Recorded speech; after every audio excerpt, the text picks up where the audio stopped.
I was talking to Maria this week, I told her she should consider integrating my mother as a bit in her show, especially when my mom is reporting to me. I'm talking to Maria's mom, Marilyn. My mom called me this week and said, "Hi, honey. Listen, I talked to Marilyn, and I just want you to know, honey, she said that Maria doesn't always check her voicemails till after noon, so she didn't want you to feel bad. And she asked me, when do you use your phone? And I said, oh, that's a good question. I'll ask him. So is there anything you want her to know?" And I'm like, Mom, we're in our 40s. I think we can handle this. It's going to be okay. I hope that everybody has stories that they carry in their memory to make them laugh. Growing up, my sister, my parents, and I often ate dinner together at the kitchen table, and one night the four of us were gathered around the table, beginning with our salads, cucumber, tomato, and iceberg lettuce. Passing around the salad dressing, and Dad goes first, grabbing the French dressing, and he gives it a big shake. And nobody had twisted the top on previously, we realized. So this entirely full bottle of orange red goop flies everywhere intensively, including directly into my face. And we say, life is a lot like a bottle of French dressing. About 3 years ago, I'm at church on Sunday morning preparing for worship, and I'm in one of the bathrooms down there in the narthex down below, and I see a little spider web, and I grab a paper towel to clean it up, and then I did what you're not supposed to do. I really don't know why I did this, but I used the toilet as a wastebasket. So I flush the toilet and throw the paper towel spider web down it, and I hear clink. Like, what was that? I put my hand on my breast pocket where my reading glasses usually are. No, yes. Just at the point of the force of the flush going most, my glasses had hit the tank, boom, and they are gone. And at that point, I had not preached a sermon in about 10 years without my glasses, and I realized, today, I am going to preach a sermon without my glasses. So I stood up here with the text and vaguely saw some of it and remembered some of it and made some of it up. The book of Ecclesiastes says, "To everything there is a season, and a time to every purpose under the heavens. A time to weep and a time to laugh, a time to mourn and a time to dance." For me, those are some of my funnies that I hold in my heart. I hope you have yours, and I'd like to hear some of yours. And it's also true that I have not always been able to laugh. One of the most painful symptoms of my alcoholic bottom was that for periods of time, I lost my laugh.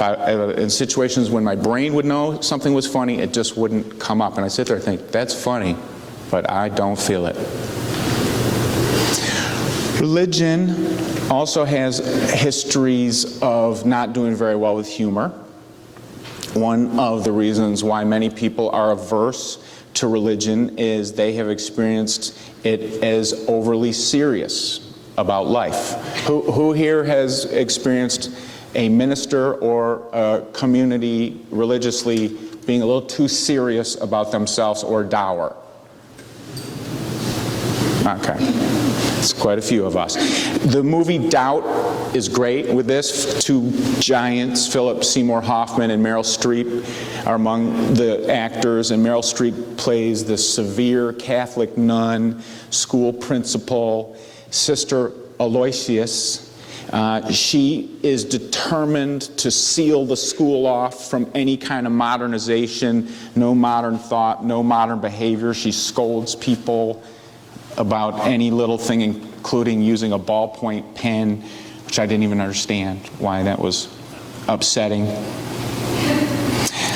And although that's a bit of a caricature, I think, some unfair in some ways to many religious folks, there's a lot to it, and religions have earned that reputation in some ways. I am fortunate, as I know many of you are, who've been in Unitarian Universalism for a long time. My minister, from the time I was very little, constantly reiterated the importance of laughter and humor in a healthy religious and spiritual life. Unitarian Universalist minister Tom Owen Toll says, laughter is the explosion that results when the gap is perceived between what is and what could or should be. So I should have my glasses on when I'm preaching. They shouldn't go down the toilet when I'm cleaning spider webs, but that happened, and it was funny to me. There's a great story in the Bible. Sarah is way past menopause. Abraham is 100, and the Lord tells them they're going to have a child. And she laughs, and the Lord doesn't like it, and he says, why is she laughing? She doesn't trust me. And the Lord comes back and fulfills his promise, and Sarah laughs again and says, the Lord has given me this situation where everyone's going to laugh at me because this was not supposed to happen. And they name the child Isaac, which means one who laughs. So I think that's kind of a feminist theology story, because the Lord does not get lighthearted in this story. He or she, I think it's a he in this story, is all serious. And she sort of says, hey, I think we should laugh, dear God, at this one. Reverend Owen Toll goes on praising laughter as the blessing that restores sanity and reduces us to right size when we're thinking we're a little bigger than we are. Laughter is affectionate needling that purifies our spiritual system.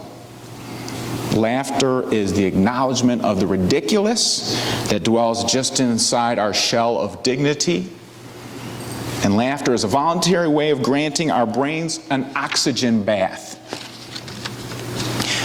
Fortunately, we look to science in our religious life, and that helps us realize that humor is very important. A lot of times, I think, in society, it's overlooked how vital humor is for our well-being. But laughter is a great ingredient for body, mind, and spirit health. Scott Weems, I encourage you to check this guy out. He is a cognitive neuroscientist at the University of Maryland, who recently wrote a book called Ha, The Science of How and Why We Laugh. And he's out there on the interview circuit. There are a lot of podcasts of him right now. Scott Weems, professor, believes humor comes from a deeper desire to understand the world. There are many positive correlations between the use of humor and the development of intelligence and creativity. So if you want to work on your intelligence or your creativity, you can engage in jokes or humor and vice versa. Our capacity for understanding and feeling humor is related to a portion of the brain called the anterior cingulate, which is also the part of the brain where we process conflict, emotional or cognitive conflict. Things don't fit together, the world doesn't make sense, something's not happening like we expected it to. That part of the brain helps us process that, and that is the part of the brain that engages humor. A good example that he uses, we often laugh at funerals, where I think if you don't think about it too much, one would think that's just a place to cry. But no, that old adage of it's a tough, sad situation, laugh or cry, usually a healthy response involves doing both. So today at Gary's memorial, I'm sure we'll be crying and laughing. And he says that mixing in that positive thought, like at a sad memorial, helps you to take more ownership of a situation, feel less powerful over a sad thing that happened that you might not have wanted to happen, whatever it may be. Humor helps human beings to connect. A classic technique for a speaker or a preacher is to start with a joke. There's good reason for that. It loosens people up. It puts down our shield of pretentiousness or arrogance or not wanting to hear or listen. So it kind of opens up the heart. Laughing with others is an equalizer. It can mend fences. It can help people connect. Laughing at or putting down is not good. That separates, obviously. Spiritual exercises, which come from the small group curriculum. I encourage you to try them out this week, to not just think about humor or laughter, but practice it. Debbie did the laughing meditation. You can do that with yourself or others. Some of my favorite yoga teachers involve a little laughing, and Buddhist meditation leaders do that too. So you can laugh and meditate. Or number two, make somebody laugh. Bring that blessing of laughter to somebody through whatever. This is a great technique for hospital visits or talking with friends when they're down. Engage something that you saw that's funny. Laugh every day. I encourage this one for a week. Robert Fulghum, Unitarian Universalist minister and writer, says that he ends every night by doing or finding something that's funny to him. A lot of times he's got a book of cartoons or something, and he goes to bed laughing. I like to end my night with Jimmy Fallon and his stand-up monologue with the Roots right there, and whatever the other guy's name is.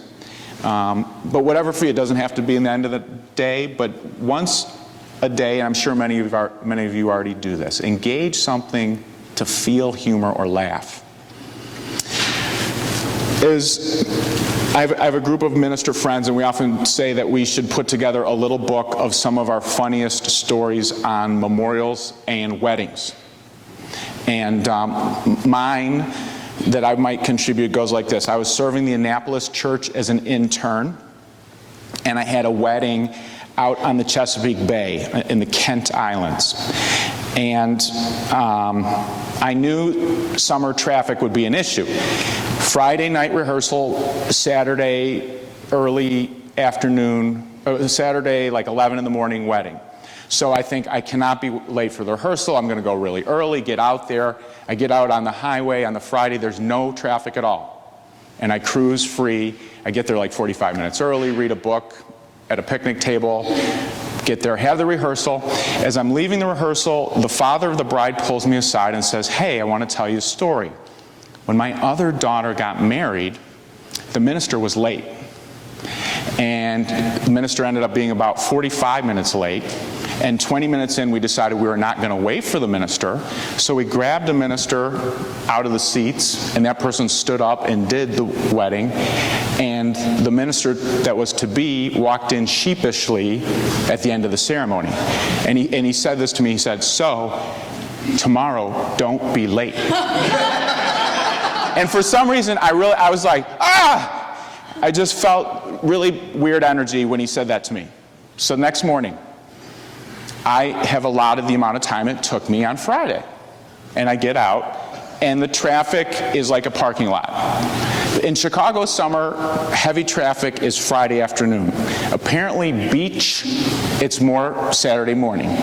So within 10 minutes, I'm on the highway, and I think, there is no way I'm going to be on time.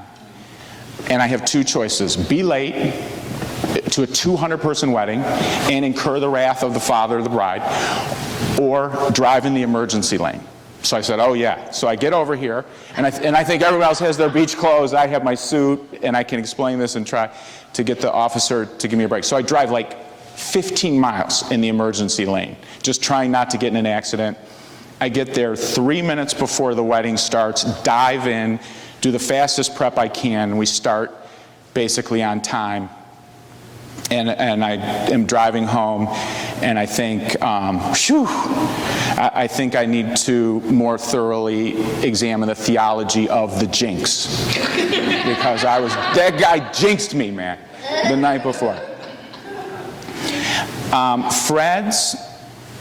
My friend Fred goes like this. He's preaching a eulogy, and two siblings of the deceased one are bickering. They get in a physical fight and roll into the aisle wrestling in a headlock.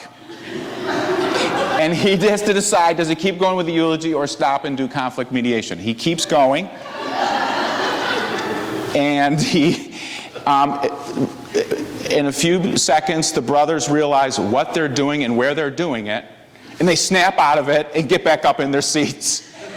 And so I think, Fred was a good pastor, and he let them work through their spiritual growing opportunity. I always say it was kind of like a basketball coach who the team's playing bad, you let them play through. You don't call a timeout, and then let them readjust. That's what he did. The last one comes from Fred. In Annapolis, he does a wedding on a boat, and he is standing this way. The couple's here, 15 people are on the deck talking through the wedding. All of a sudden over here, eyes start opening, mouths are opening, people are laughing at something going on. Fred turns around. On the boat behind him, going by, 2 women are wearing coats and sharing their nakedness with the entire wedding party. Just having a great time, doing a little dance, totally naked to the wedding. That was their gift to the wedding. So that was a moment of the interdependent web of existence of which we are all a part, being fully appreciated. Garrison Keillor says, humor is a presence in the world. It's a way of being in the world, and like grace, it can shine on other people around you. Kids laugh more than adults, so part of this is claiming our inner child. I encourage you to do that. What are the stories of when what was supposed to be did not match up with what was? Can you engage the silly and bizarre knowing that you might help your own health or somebody else's? Can you make a smile happen and spread grace in the world? Blessings be. Amen.